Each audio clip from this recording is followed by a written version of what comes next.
Creating content, I mean, you know me too well, and it is something that I dread. It is hard. I really do wish that I'd started doing content a long time ago. I realise that first-time buyers don't know much at all. I like helping people rather than businesses. It's more satisfying to help people more than the businesses. The social media and everybody looks like everything's working perfectly and their business is brilliant and everything's doing. It's not like that. There's always battles for, and especially in our industry.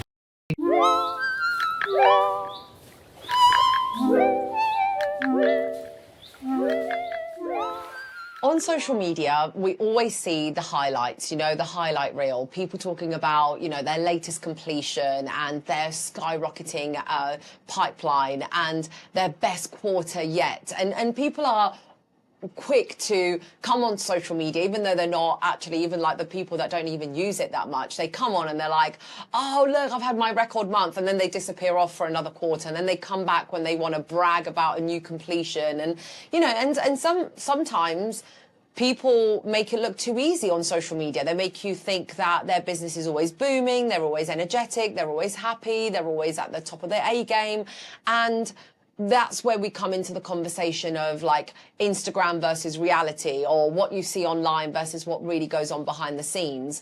So I really want to touch on that topic today, because I think it's so important to highlight, what it really takes to build a business, what you really go through behind the scenes and how that feels, and the reality of running a business. And so we're going to get real vulnerable and really real on this talk.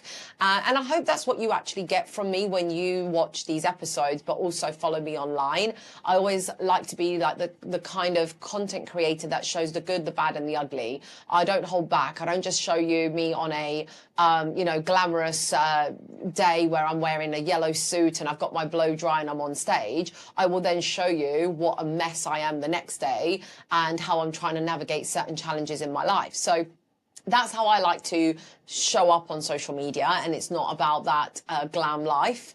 I do like to show all the realities, the struggles that I've had in the business, the letdowns, all of it. So I've got a special guest today that is being very brave to also share her journey on this subject.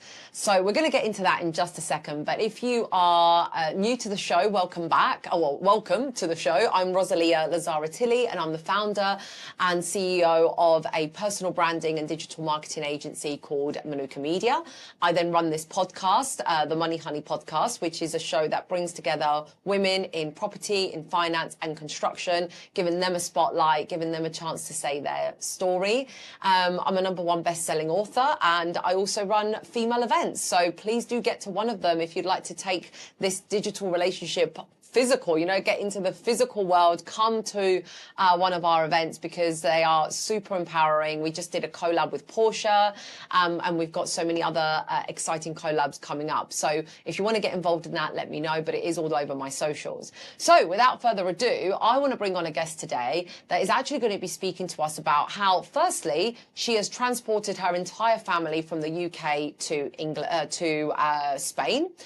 She's now operating her business from Spain. The other thing she's done very bravely is, after many years of being a mortgage advisor and advising clients, she has hung up her advisory boots, and she still runs the firm of advisors and still has the brokerage, but she now works on the business rather than in the business. Now, I know a lot of advisors listening to this will think, how did you do it? Because most advisors for many years are stuck in that working in the business rather than on it.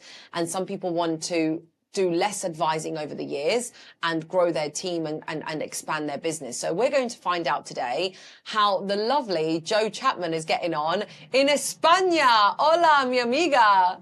Hola, how are you? Thanks for having I'm me great. on. Oh, I'm great, thank you. And it's such a pleasure to have you here. How are you doing?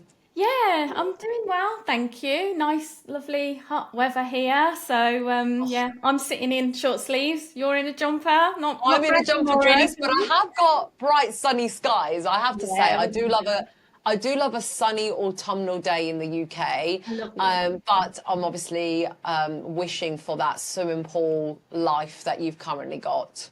Well, I don't quite go in the pool, it's too cold, but I do miss the autumn. We don't quite get autumn here, so, but yeah, No, it's you've got lovely temper. Like I used to live in Spain for a bit. I lived in Seville, and honestly, it was just too hot. I was literally like, I had to have siestas because during the middle of the day I couldn't do any work because I was just so tired. yeah. So anyway, let's jump into your intro, Jo. Why don't you tell us who you are and what you're currently working on, what you're doing? Yeah, so as you know, I'm Jo Chapman and I am the founder and owner of Plus Financial. I've had that since 2017. Since moving to Spain, I've gave up the advising. So I'm running that from Spain, and now I have set up a new brand called Mortgage and Money Coach, and that's just all about giving education for first time buyers, because it's something that I've realised. You think that people know it, you assume, and that's our problem, because we know it, we assume everybody else knows it, but actually it's all come to light. And it's actually, I'm seeing a lot in the news lately that they barely know anything, so it's really important they have that education up front to be able to decide whether they go with a broker or do it themselves. I've been on this journey with you and I've seen it behind the scenes of you bringing your new brand to life. So talk to me a little bit about how you're navigating that new challenge of, creating content, putting a new brand out there, starting a new business. Like, tell me a little bit about that experience. Yeah, so creating content, I mean, you know me too well, and it is something that I dread. I know loads of people dread it, and I feel like I'm probably one of the worst persons you've ever tried to work with. No, you see, Jo, this is no. You are literally. I was sat in the bathtub the other night when you were texting me abusive comments about yourself from your content, and I was literally naked in the bathtub messaging you, trying to boost you up, trying to pick up pick up your confidence, because you're right. A lot of people experience it, but you, yeah, you do have this like block between how you see yourself versus how other people see yourself. And you were going on to tell me about, yeah, your content This is journey.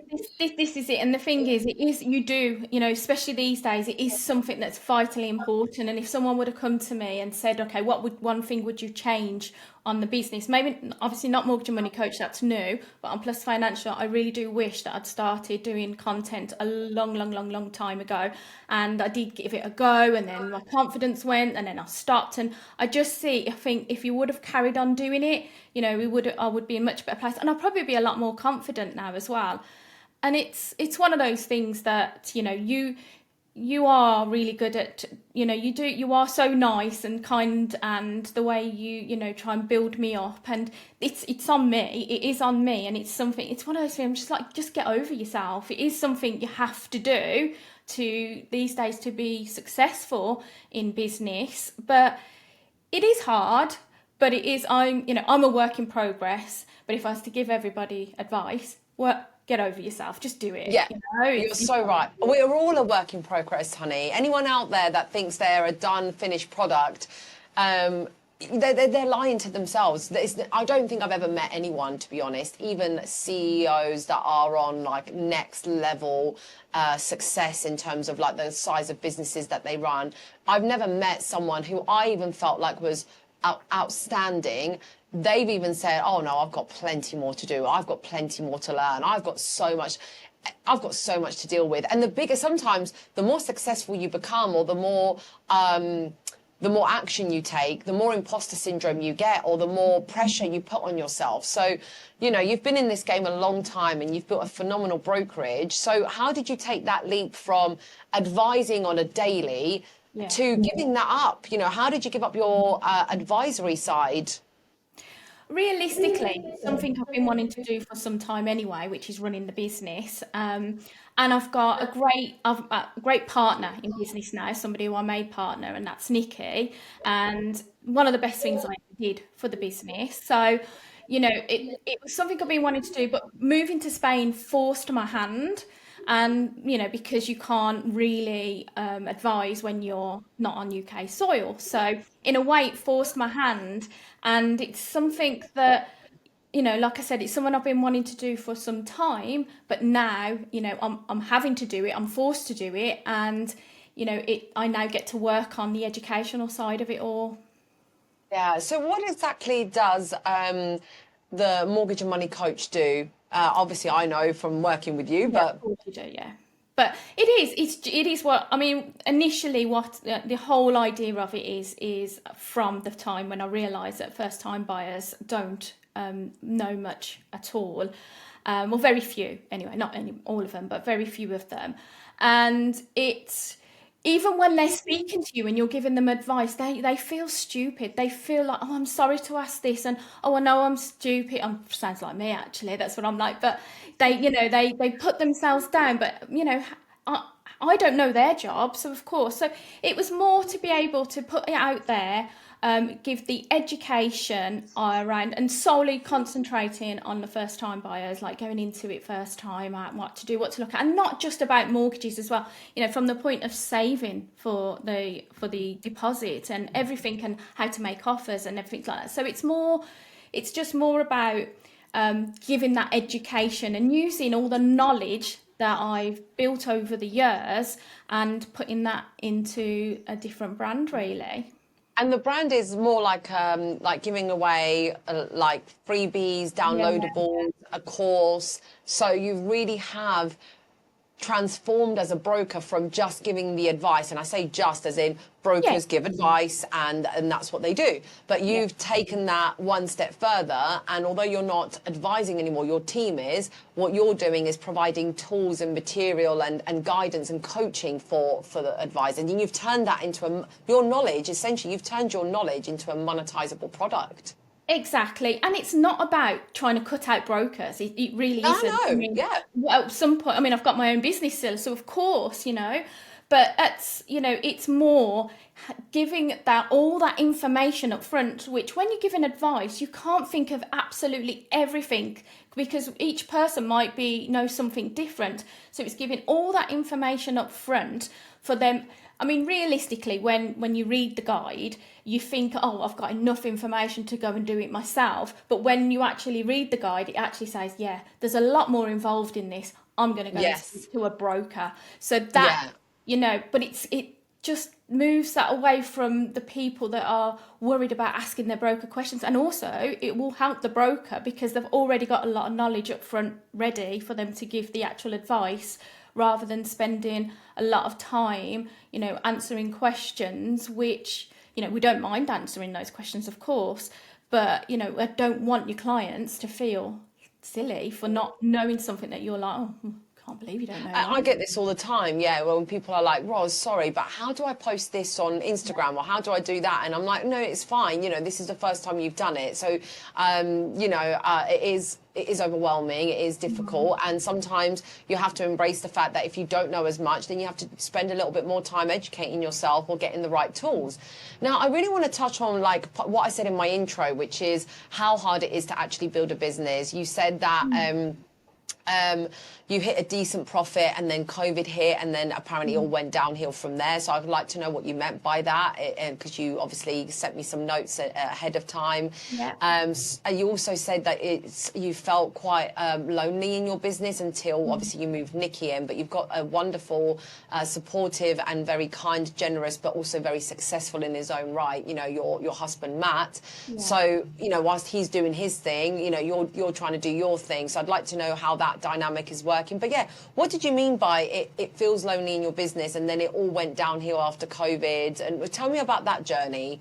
Yeah, so when I started the business, so I was working for a different firm and that didn't quite work out in the end. So rather than going and working for another firm, I decided to set up on myself. Yeah, which Yeah. later on, I'm thinking, when I was going through all this bad time, I was thinking, oh my God, I wish I hadn't done that now. Wow.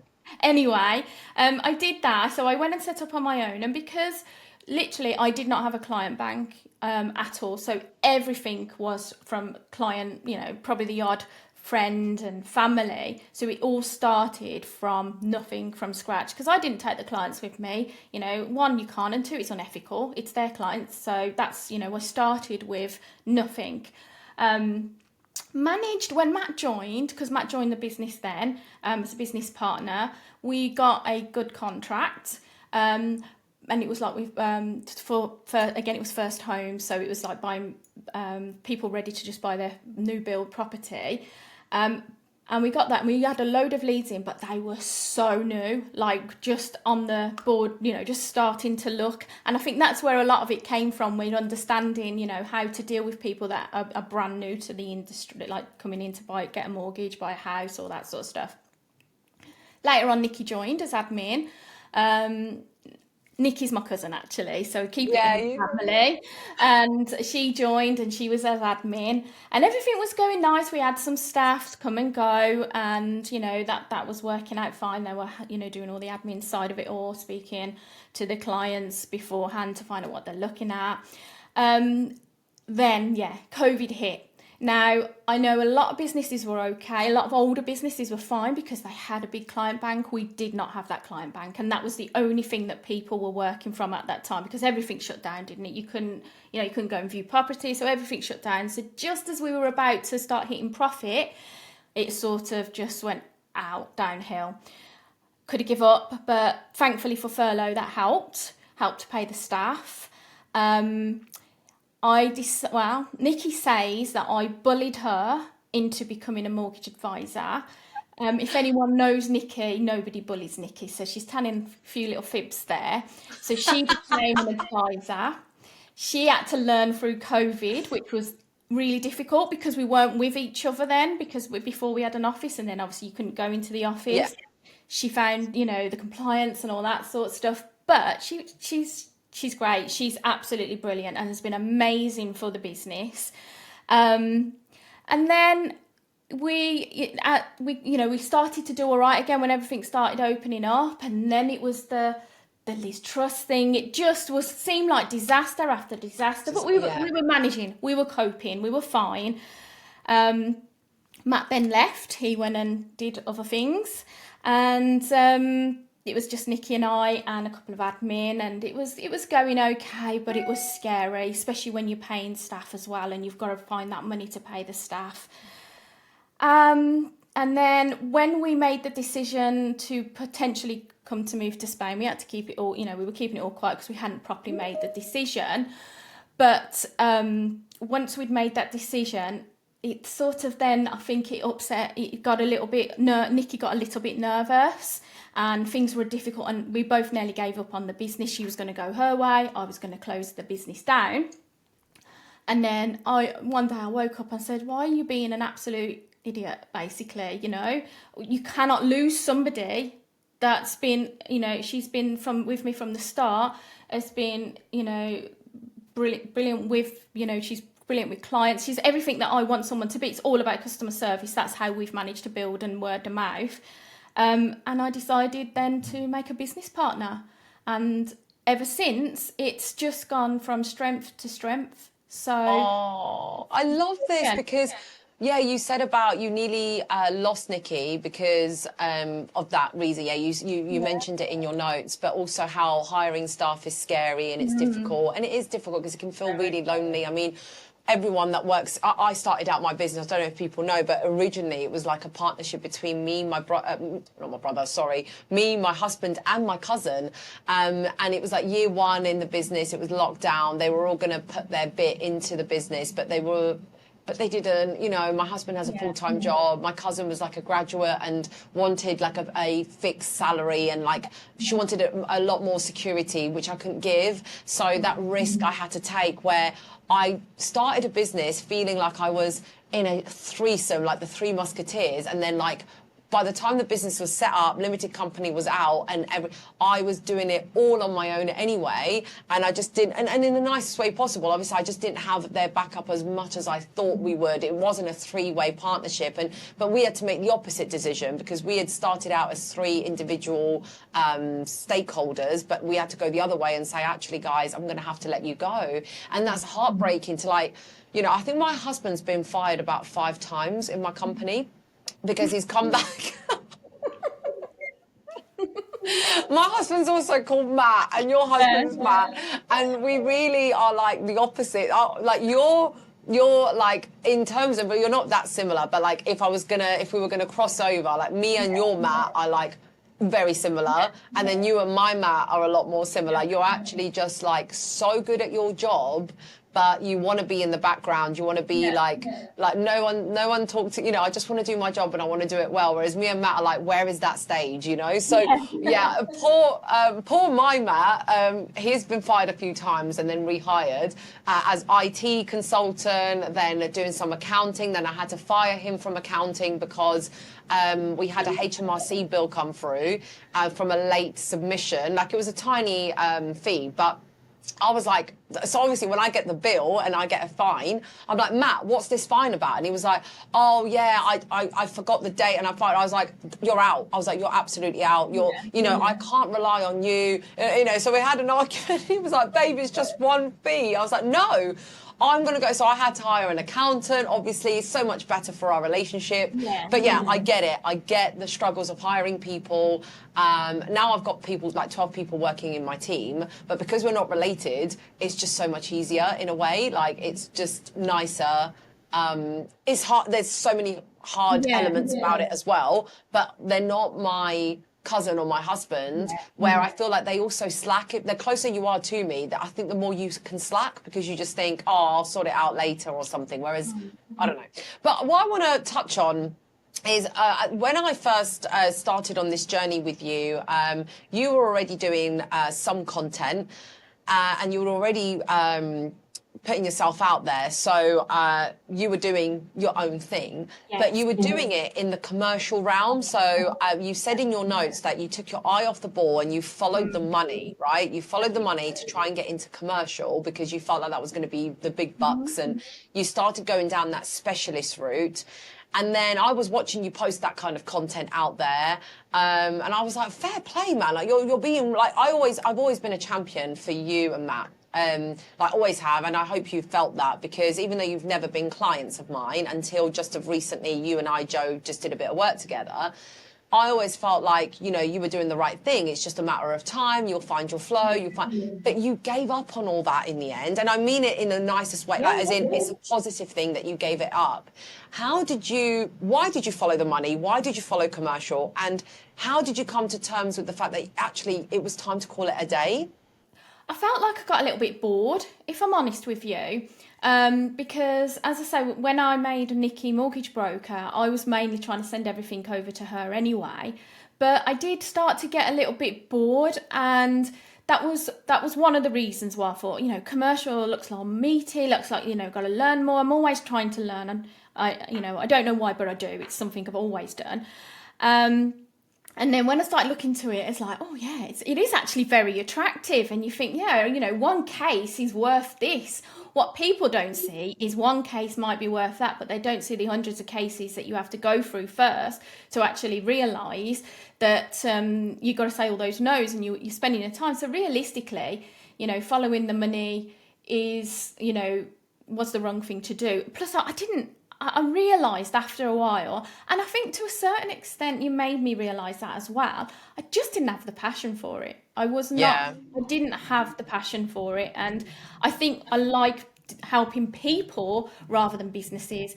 It's more satisfying to help people more than the businesses, and I think a lot of that as well come across in my post, where I was literally just said like that, reading off the screen, because like the lights weren't on. You were literally just like talking to the camera. Exactly. Yeah. But I could tell behind your eyes you weren't lit up.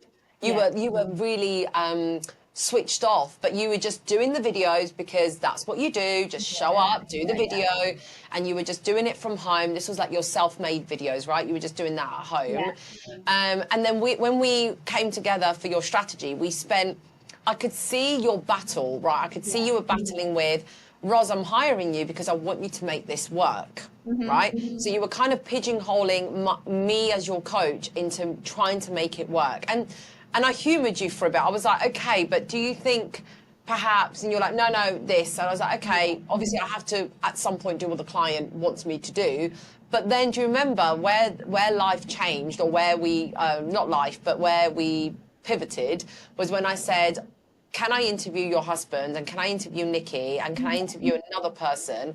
Because I want to get to know about you, and I want you to talk to me. Like, I couldn't get into, if I'm honest, I couldn't get into the core of Jo. I couldn't find your true voice. I was only speaking to the Jo who would show up to the calls as the, I'm going to become a commercial expert, and that's what I'm going to show you. And you were trying to show me that side to you. And I was like, she's not giving me her most truest self. And I can't work like that, because the campaigns that I build, or the social media marketing content, or the brand strategy has to come from the heart, and has to come from who is the real Jo, and how can I make her the best version of herself. And then I interviewed your family, you know, some people that you connected me to, and it was literally like we had 1 or 2 sessions left, and you blew it all up, and you were like, I'm throwing it out the window. So tell me about that, like, realization. How did you get to that point? Because I saw it from a coach's perspective, but how did you? I felt like at some points I put you in such a heated debate. Like, I put you in situations where you had to really question, like, my questions, and you were questioning Matt, and you were questioning yourself. Like, how did that feel?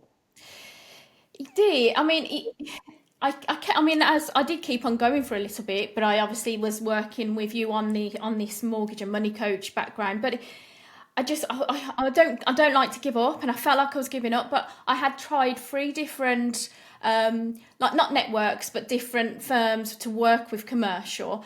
And all of the ones that I tried, they're all brilliant. They, you know, they're so supportive. And I went from one to the next to the next. And then I realised, actually, it's not them, it's me. The problem's me, because they were all really good and supportive. You know, I couldn't praise them anymore. But it was hard to give up, because it is something that I set my mind on doing. Thought that I wanted to do it because I want to, you know, challenge my brain a little bit more.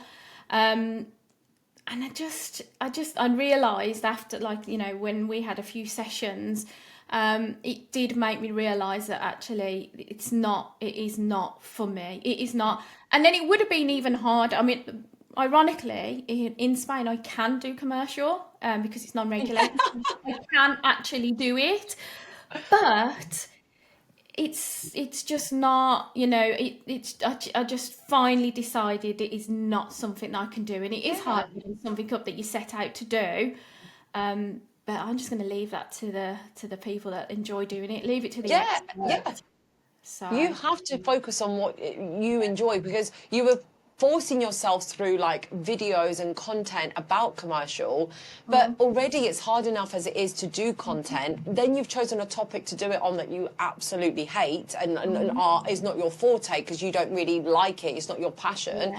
So you've made it doubly hard. And so I think that's what held you back in your journey for a while. Even though you attempted content and you gave it a go, I think what was pulling you back was the subject matter. And hopefully now that you found your calling and your forte, you can kind of just roll with it and really enjoy the moment and enjoy the journey, because that's what it really is about. exactly. And, you know, it's also the one thing that one of the reasons I moved to Spain is to try and slow my pace of life down as well.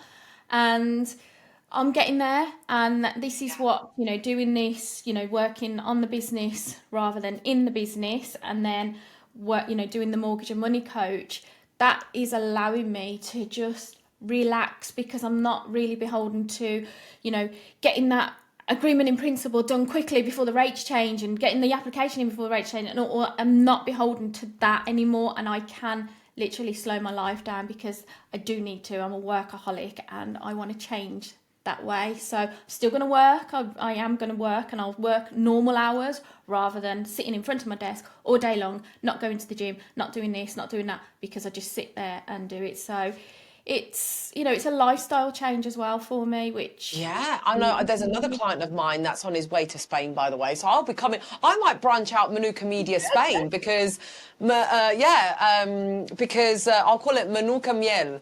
So, you know, because literally, so many people are thinking about that lifestyle change, you know, the UK, I know the weather, this and this and that. I mean, I've lived in Italy and I lived in Spain, okay? And maybe where I'm at in my life right now, my personality and my drive and my fast pace of life, doesn't match the Italy and Spanish lifestyle at the moment. And also because my family's here, I want to be close to my family. I don't want to be in Italy or Spain and then like my mum and dad are here. So that's what keeps me actually in the UK more than anything. But, you know, there's pros and cons about every country. I think UK is absolutely right for me right now. It doesn't mean I love everything about it. But yeah, I do understand the lifestyle move, but a lot of more people are talking about that because doing mortgages in the UK is bloody hard. Yeah. It is not a lifestyle business anymore. You are at the mercy of the banks and the lenders and the rate changes. You know, if you decided to take a day off and then you suddenly get a notification saying the rates are changing, you better cancel your day off and go back in. I couldn't live like that. I think it's more of a job. But if you were then doing that job somewhere else, it would still have, even though the sun's shining outside, it would still be a difficult job. So I think you've got to be in the job, whether you are in the UK or wherever you are in the world, you've got to love broking. That's what you've got to love. Okay, my honey. So we have come to the end of our chit chat for today. I know we chat loads offline anyway, but for the audience who have either come across you for the first time or people just reconnecting with your story, what would you like to leave them with? What's that one message that you want to leave that listener with? Right. Two messages, if that's so. Well, I've got the second one already now. This is the thing, my brain frog. If you want three, whatever. It is, you know, I mean, the main thing that's, well, one of the things is realistically, you know, you see, and you said it at the beginning of the intro, didn't you? You see all the social media and everybody looks like everything's working perfectly and their business is brilliant and everything's doing. It's not like that. There's always battles and especially in our industry, it's not that easy. So don't compare yourself to other businesses. And the other thing is definitely, you know, if you want to get out there, and lots of people say to me, you know, you're so lucky to do these videos, and I'm thinking not really, but anyway, just do it, get someone like yourself, Ros, where they will help you and show you what to do and how it all works. But definitely the social media is what's going to make that business work, and if you're thinking about it, just do it. Don't worry about what you look like. I'm a hypocrite. A big hypocrite, and I knew, Raj, you would pull over a eye rolling or a eyes wide open. My eyebrows have just gone all over the place at the moment. Exactly. If you're watching on YouTube, my face doesn't lie. But yeah, obviously, I criticise myself as well, and I don't post every single picture or video. There will be things that I discard and delete because why would I post it if I'm not happy with it? But I have got really good over the years at criticizing less and taking a lot more action with my content. Like, I hate the camera on TikTok, for example. It's just not like something happens to the resolution. I look like Uncle Fester sometimes. Like, honestly, it looks so good, but I've got so over it. I'm a bit like, oh, do you know what? I'm just going to post it tomorrow. No one cares. Like, it's not even going to be seen in an hour's time. So I've taken a lot more. Like, everyone's not looking at you the way you're looking at you, you know, people aren't seeing the features that you're seeing. And so I'm just like, and sometimes you think you look absolutely cracking in that photo and you're like, yeah, I love it, and then someone else has something negative to say. What are you going to do then? Like, the point is you need to take action, you need to move, but you need to like be a lot less critical, not just you but in general. You're right, it's great advice. Get over yourself, just do it, learn as you go, and get the experts that you need. Not necessarily me, but anyone. If you're struggling with admin, get some admin help. If you're struggling with like structuring your business, get a coach. If you're struggling with mindset, get a life coach. You know, get some therapy. Like, you need to get the professionals that can help you, because there is help out there. It's just whether or not you're willing to take it. So yeah, that's great advice, Jo. Thank you for sharing that. And for all the money honeys that are loyal listeners, I really appreciate you so much for coming back show after show after show. It means a lot. We're not famous by any stretch of the imagination. And, you know, I'm no Stephen Bartlett. Stephen Bartlett, if you are watching, this is a great show. But the point is, I get messages every month because we record once a month and then we release it every week, the show. And at least once a week, I get a message or a new connection or someone saying, I listened to that show and that really helped me. Or the guests themselves come off the show and say, Roz, I've never done this before. Because this is your first ever podcast, isn't it, Jo? It is, yeah. And I almost said no because, I hate seeing myself. But I'm just thought, Yeah. do you know what? Just do it. And you're gonna post it anyway. I'm so proud that you're here, and that's what I do it for. The show is not because we're selling, so it's not sponsored. I don't get paid for it. In fact, I pay out of my own Manuka Media profits to actually pay for this show to be recorded, edited, publicized, published. All of that, because the point is you'll come off the show feeling that 1% better about yourself. Someone will have seen this and say, oh, that's the message I wanted to hear. And that's the power of our ethos here is positive pollination. So thank you for taking your time to positively impact our industry and our community to share your story, because it will help someone. That's all that matters. It will help one person. And for you listeners, your contribution to positive pollination is liking, sharing, even just sending a cheeky little message to Jo, like, thanks for that episode, or a message to me telling me what you'd like to hear next. That's what brings me joy, is bringing our community together. So please know that if you're listening, you're not being ignored. You're not fading into the background. You are so important. So thank you for being on the show. Whether you're speaking or listening, we appreciate you. And please be sure to subscribe so that you actually get notified of the next show coming out next Wednesday. Thank you so much. Bye, Jo. Bye.